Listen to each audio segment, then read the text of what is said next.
I know with you, you've never wanted to be entrepreneur. My job is great. My title's lovely.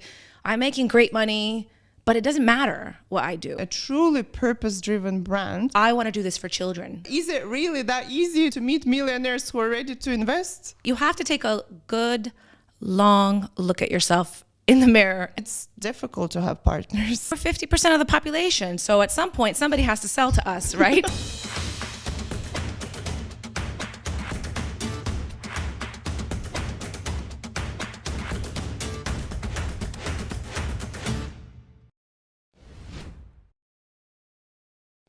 Today, for truly purpose-driven companies, customers are no longer people who just buy their products. Customers are actually people who advocate, they're evangelists, they're the tribe.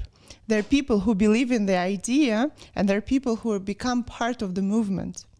And I've been looking for quite some time to find a person who is behind a truly purpose-driven brand that was born out of the Middle East. So today, I have this guest. I found her among my friends. Her name is Katerina Papatryfon, and she is an entrepreneur. She is a co-founder of a purpose-driven startup that is here to revolutionize kids' food through science. Katerina, thank you so much for being my guest on this episode. Thank you so much for having me. I really, really appreciate your time. I know what it is to run a startup or a small company, and I know what time worth. So thank you very much for finding this half an hour to be with me. No, this is great. Your stories and podcasts have really been an inspiration for me, so I'm really excited that you invited me. Thank you.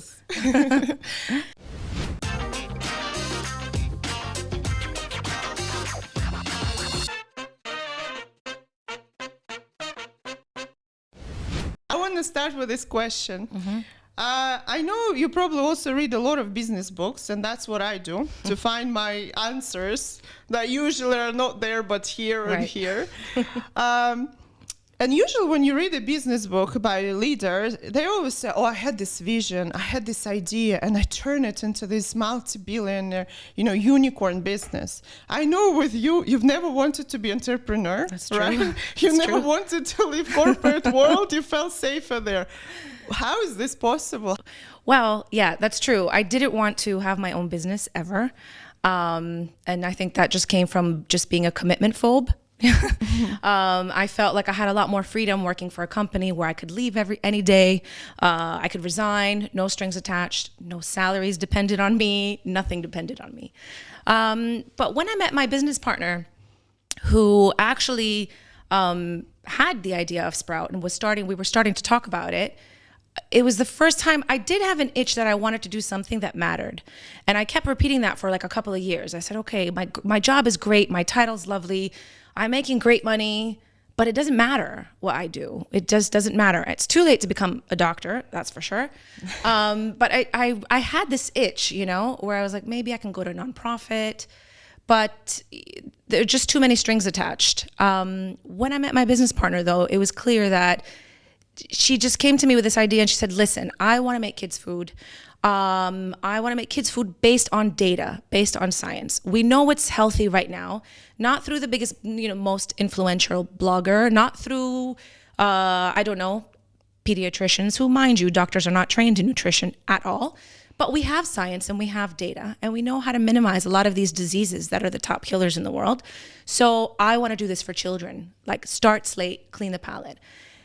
And I was like, yes, this is brilliant. This is what we should be doing. We need to save, in quotes, the future generation instead of making it sicker. And these children end up becoming 30, 40, 50 like us, and who are constantly on pills and on medication and doctor's visits. I felt like this was really a calling for me to just make a difference, at least have some kind of impact into the future. Wow, and I'm a big believer now in what you do, guys. Also, I think it's not just being a mother of two. It's not only giving great food for your kids, but also as a time saver. Yes, so it's a lot that's of true. things as a time saver. Is this kind of guilt-free type of thing finally? Yes. But it does take a lot of time to get for the kids to get used to it and so on. So, but I really love your idea and your purpose behind the company. I want to bring this thing that, because you're a very honest person, right? And outspoken. Yes, that's true. And you tell us it is.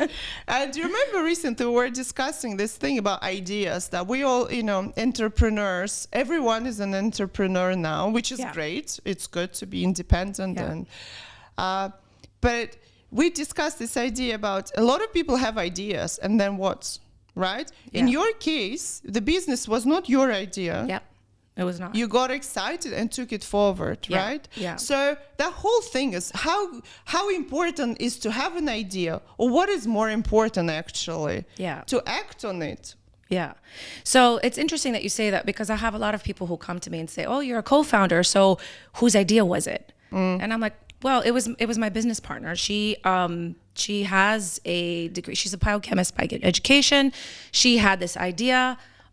We met very early on. She wanted to bring me on board, and we made it happen. It's fast forward 3 years later. We're still in business. Now we're building out the health tech part of it. It's growing as an idea and as a concept. We've taken all the steps we want to take it where we want it to go. But I get that a lot, where people say, "Oh, it wasn't your idea." And I said, "No, I've never really been an idea person. I'm a doer.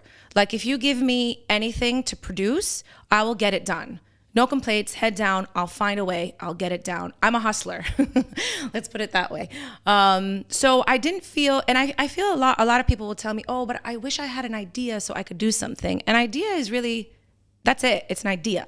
Unless you bring the team around it, unless you get the right team and the right traction around it, and you have the right story to your brand, nothing will happen. It's just an idea.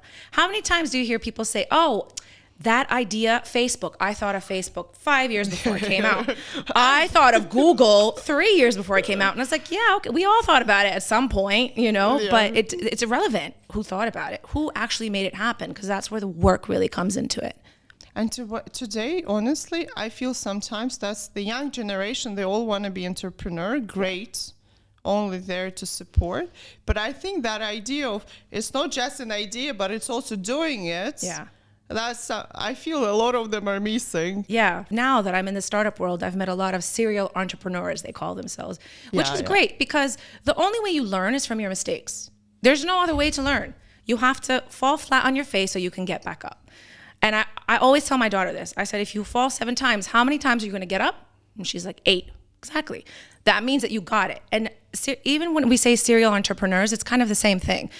They will make mistakes. They'll have 3 businesses that fail, and then you never know. That 5th, that 10th might be a unicorn, Yeah. I think for us, our generation is a little bit different, because we were kind of molded into going into either corporate or following a larger business, and we learned there. Yeah. It was just a different way of learning. And then you still, what you do is you take those key learnings and you push them forward to tell your story. I think you're right, because our generation is more stability, consistency, right?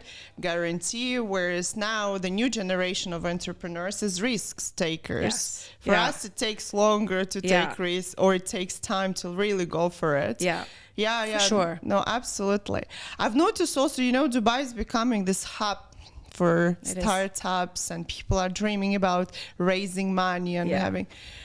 Is it really like that? I mean, Dubai is a great place. I've, made 3 companies here also. It's a great place. But is it really that easy to make money here and to meet millionaires who are ready to invest? I mean, listen, if you have a good idea, and you tell your story in the way that it resonates with people, and it doesn't matter if I'm telling my story to a consumer or I'm telling it to an investor. We have found that Sprout, as a brand and as a story, resonates with people. And we have found that it resonates with investors that have no children.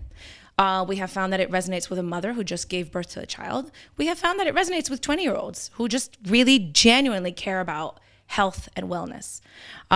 So I think that if you have a story or have a brand that resonates with people, it will come to you. They will come to you. You will start looking, and then they will start coming to you. We've gotten small injections of cash into our business to launch it. We are raising again. Once your story comes out, then people are interested in hearing more, But as we said, anybody can have an idea.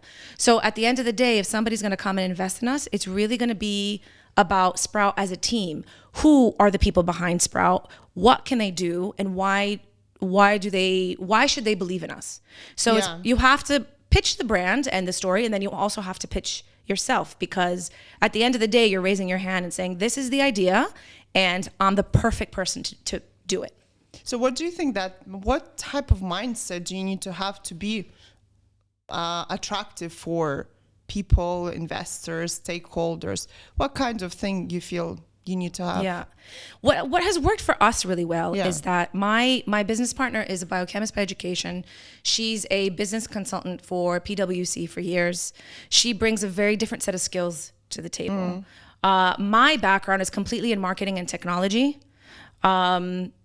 And so I was able to bring those skills to the table. At the end of the day, we have very clearly the same values and the same vision for what we want Sprout to be.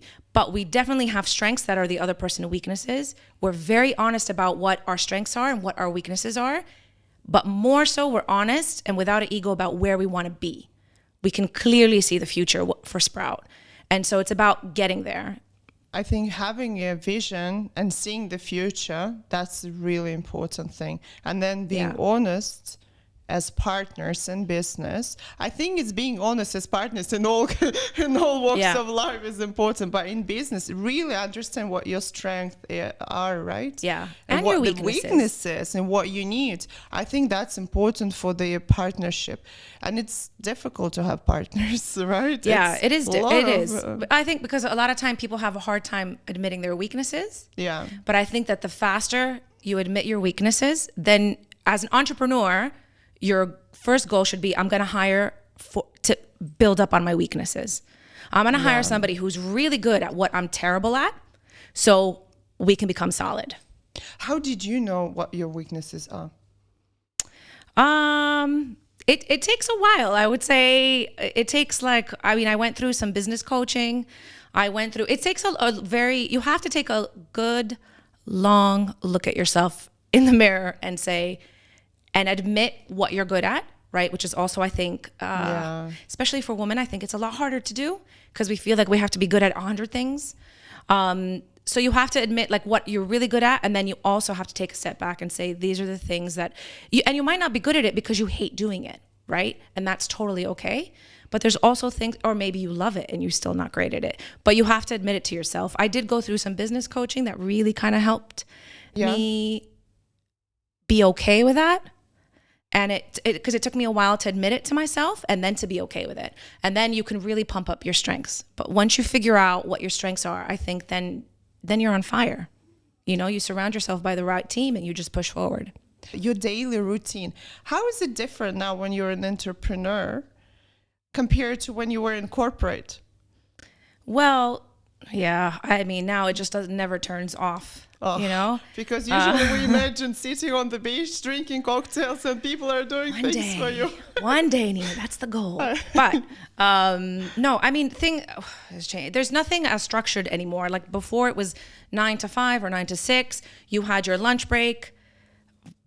I never took it, but I knew it was there for the taking. I knew what time my team was leaving. I had to plan around that. I had a schedule per se. It's a lot looser now, but it's nice to be able to make decisions of where I want to be. And also, those decisions are a lot more important to me, where I want to be, and make sure that my time is spent in a place that adds value to me or to Sprout or to my family. So I get to make those decisions, which is really fantastic. But at the same time, there's no schedule. If I'm working, I have consultants that work in the US, so I have to take calls at 10, 11 p.m., then that's what it is, or the weekends, whereas when you're in corporate, you're kind of like, well, let's talk on Monday, and that's super acceptable. you don't really have that freedom when it's your business. What does really drive you? I mean, a startup is not so much money, right? No, unfortunately, not yet. Not yet. Not yet. That's Just to creating an impact and really making a difference. I think when you find something you're really passionate about, I have found that it's so easy. When I talk to people about Sprout, I find that they kind of gravitate towards me. Not me, but the idea, and then I realized like a year into it, I was like, this can be really big if we get the right investors and we get the right amount of money and we get the right team. Like this really has, there was a gap in the market, and people are hungry for not only health and wellness, which the health and wellness market is expected to grow to like 3 trillion in the next 10 years, something crazy. So and that's for adults, right? So these people are having kids now.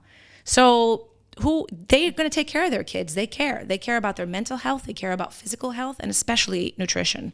So that's me, basically. I try to put my workout routine in. I try to eat healthy, and I'm very conscious about the same for my children. But the information, I definitely didn't feel like it was there. There was definitely a gap. And when I met my business partner and she told me about this idea, it was pretty clear that we got to do this. I think you guys on the right track. You have huge potential market, right? Thank you. Yeah. Trends. So you found your niche. You're real doers rather than just idea dreamers. I think definitely, and I'll support you from my side. Thank you. The question is, I've read 2 days ago, yesterday, I think, right before discussing our podcast, that it was, I think, in Arabian business. Mm-hmm. The idea of that for women entrepreneur is still difficult in the Middle East to deal with investors and raise money. I haven't had that feeling, to be honest. I don't know. Maybe it's the type of people I spoke to. But did you feel that? Do you feel that? I do, definitely. You do? Yeah, we've been in some very uncomfortable, awkward situations where we have had to either defend things about Sprout or defend things about ourselves, which 100% would have never come up if we were male. Like, can you share like parenthood. Like I'm very involved with other women entrepreneurs in the region too, and startups, and just we'll meet randomly every now and then, and you'll hear some of the stories that they get. But I mean, I've been asked questions, but this has happened to me also on interviews, not necessarily only with investors, to be clear. But I've been asked, so what do you do if your baby gets a fever? And I said, I don't know. What do you do when your baby gets a fever? Yes. How do I? There's no right or wrong answer. So I'm gonna let my baby fry. Is that okay? I will be here. Like, what is the right answer? What is the right answer? I don't know. I have 3 nannies. Like, there's no right answer. Don't worry. It doesn't bother me at all. I don't know how to answer that question. There's no right or wrong. And also, it would never, ever have been phrased to a man. I mean, that's just one random example. But there has been tidbits where I think, especially because most of the investors are men, it's really interesting. But I find that as a challenge. Like, how do we get them to see our side? Because at the end of the day, we're 50% of the population. So at some point, somebody has to sell to us, right? So it's really about, if you can persuade somebody like that to get on your side, I think you're solid. Not beg, not please, I can do this. It's more like, this is the story. This is why Sprout was created. There's a reason behind it, and there's a huge market waiting for it, Yeah. And then there's no reason, there's no doubts there. But I have found it to be a little bit more difficult here to be in business than other areas of the world where I've worked. That's a great advice. You could be asked all kinds of strange questions, but if you know what you're doing it for, where are you going with it? You have a strong business model behind it and the character. Why not? Yeah. Why not? I want to ask you these questions, 3 questions actually, that I asked my guest. In our cases, entrepreneurs, those who are starting, or those who came to Dubai and have this beautiful Dubai dream. Yeah. In a good way. I had Dubai dream 19 years ago and still have. What do you think they should do regularly to be successful, to have successful company here? What they should be don't be afraid of, and what they should stay away from. So do regular, not to be afraid of, and stay away from. Okay. So what to do regularly. So what really has helped me is the first thing I do in the morning, whether it's getting in the office or wherever I am, is I write down 3 things I need to accomplish before the end of the day.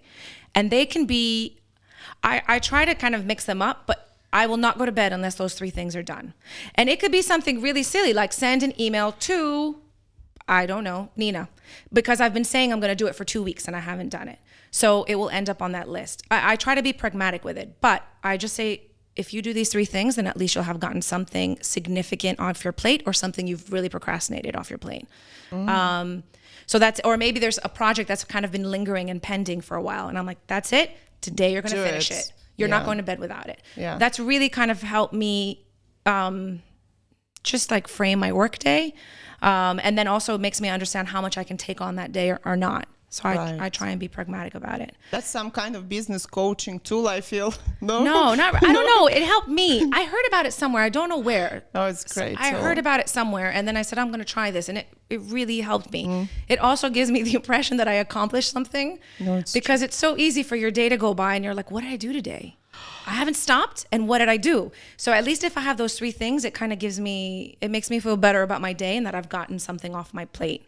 I actually have a confession to make. I'm going to use your tool because I've noticed recently that I feel like I don't know when it's enough. Yeah, that's so the other problem, right? I don't know, is it really enough what I've achieved today as a woman, entrepreneur, as a mother? So I never know when to stop. Yeah. And I think this three, it's a great tool. 3. Yeah. And you have to do it in the morning. So then that way you're like, this is what I'm going to do today. And then you already know what meetings you have, what schedule you have, what you're going to be doing. So you can manage the 3 things. They could be light, or they could be super intense if you know that you have the whole day to work. Yeah.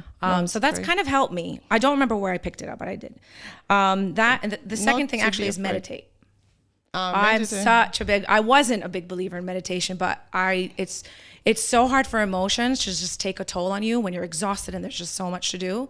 And sometimes I'll just YouTube like guided meditation to chill out for 5 minutes, and then it works because then I go home and all the baggage is behind and it's not there with my family at the dinner table or at bedtime. Or for me, I go to bed and I'm like, I've let it go. And then the next day, 3 things, Those are so easy. It is easy. It feels so light. I know. It is easy. It's what's hard is when we wrap ourselves around, oh my God, what do I have to do? But it is easy. If you oversimplify it, it could be send 3 emails. Yeah. That's it. That's fine. Start with that. I'm going to try that. What about not to be afraid of? What not to be afraid of? Mistakes, because I think I said it before too, there's no other way to learn unless you make a mistake. But then it's just as important to pause after it's done. And it doesn't matter if this was something small in your day about the way you spoke to somebody or a big project that failed. Pause, look at yourself in the mirror and say, today, knowing what I know, what would I have changed if I had to redo this? And then take those lessons forward. Yeah. I think it's so important. Don't be afraid of making mistakes. They're the only thing that are going to help you get through next time and give you ammunition and power because you've done it. So there's no fear anymore. From my side, as an entrepreneur that I've been whole my professional life, I always make mistakes. You think that one day you'll stop making mistakes and you know it all? No, you don't know anything. You just I think continue. If you start saying you know it all, you probably don't know much. Okay, what about stay away from? Drama, for sure. Yeah. And do not, I don't know if this is staying away from, like it's a little bit of the drama and toxic people, but to always remind yourself that others people's truths are not your truths.